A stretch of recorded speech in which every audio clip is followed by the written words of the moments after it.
What is staying costing you? Staying isn't neutral. Every day you don't allow yourself to change, something in you quietly dims. That dimming has a name, and it's time we talked about it. I want to ask you something, and I want you to sit with it honestly. What is staying costing you? Not leaving, not changing, not taking the risk, staying. Because here is something we almost never talk about. Staying is not neutral. We talk about the cost of leaving, the risk of change, the uncertainty of transition. But we rarely, honestly, almost never talk about what it costs to stay in a version of your life that you have already outgrown. My name is Hannah Ola. I work at the intersection of identity, life, transitions, and becoming. And today I want to name something that I think a lot of people in this season of their lives need to hear. The cost of staying. What it is actually doing to you. And why choosing to change is not the risk you've been told it is. We have a cultural story about staying. Staying is loyal. Staying is committed. Staying is responsible. Leaving is selfish. Leaving is risky. Leaving is giving up. I want to challenge that story today. Not because leaving is always the answer, but because staying when you've outgrown something is not the neutral, safe, responsible choice we've been told it is. It has a cost, a specific, identifiable, cumulative cost. And most people are paying it without ever having named it. There are three costs I want to talk through today.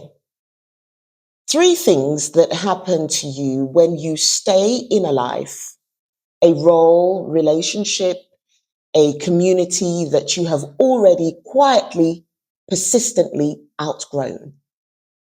The first cost of staying is identity erosion, and it is the most invisible of the three, which is exactly what makes it the most dangerous. You see, identity erosion is what happens when you spend extended periods of time performing a version of yourself that no longer fits who you actually are. It starts small. You edit yourself in a conversation. You hold back an opinion.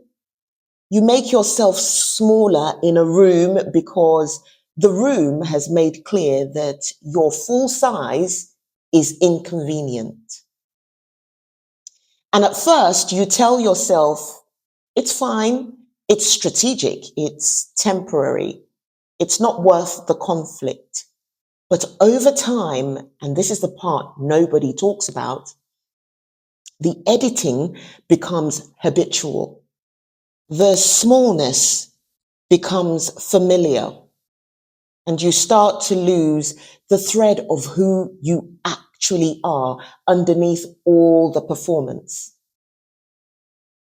I have worked with people, and I have lived this, who spent so long performing the version of themselves that a particular environment required, that when they finally left, they didn't know who they were anymore. Not because leaving broke them, because staying had slowly, quietly eroded them. That is the first cost. You don't just stay in the room, You slowly become the person the room needs you to be. And one day you look up and realize you can't quite remember who you were before you started performing. The second cost is relational resentment. When you stay in a situation you've outgrown, the resentment doesn't stay contained. It leaks into your relationships, into your interactions, into the way you show up for the people who have nothing to do with the situation you're staying in. You come home depleted. You bring the weight of a place that is slowly diminishing you into the spaces that deserve your full presence. You become short-tempered where you want to be patient, withdrawn where you want to be present, absent in the ways that matter most, because you've spent everything you have maintaining yourself in a room that was never going to appreciate what you brought. And here is the particularly painful part.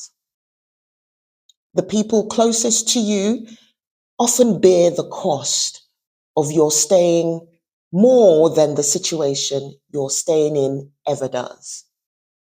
The staying doesn't just cost you, it costs the people who love you, the ones who see you diminishing and don't have the words to name it.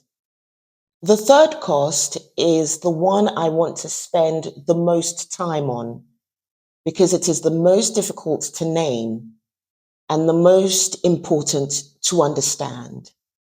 I call it the dimming. The dimming is what happens to the parts of you that are most alive. Your curiosity, your creativity, your sense of possibility. When they are consistently unexpressed, consistently undervalued, consistently told, explicitly or implicitly, that they are too much or not enough or simply inconvenient. The dimming is gradual.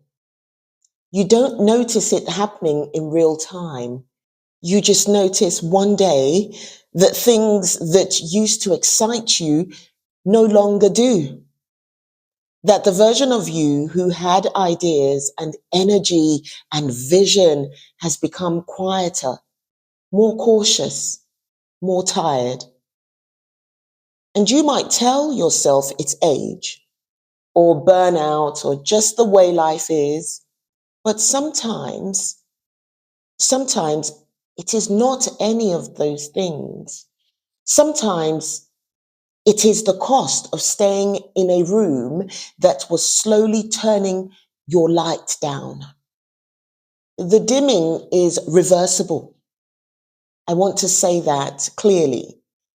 The parts of you that have gone quiet have not gone away. They are waiting for a room that can hold them, for a space that says, bring all of it. We have room for who you actually are. So we've talked about identity erosion, relational resentment, the dimming. These are three costs of staying that rarely get named in the conversation about whether to change. I'm not telling you that leaving is always easy or that transition doesn't have its own costs. It does. We've talked about that on this channel at length. But I am saying this. The next time someone asks you whether leaving is worth the risk, ask them this question back. Compared to what? Compared to staying in a room that is slowly eroding who you are? Compared to paying the cost of staying with your identity, your relationships, and your light?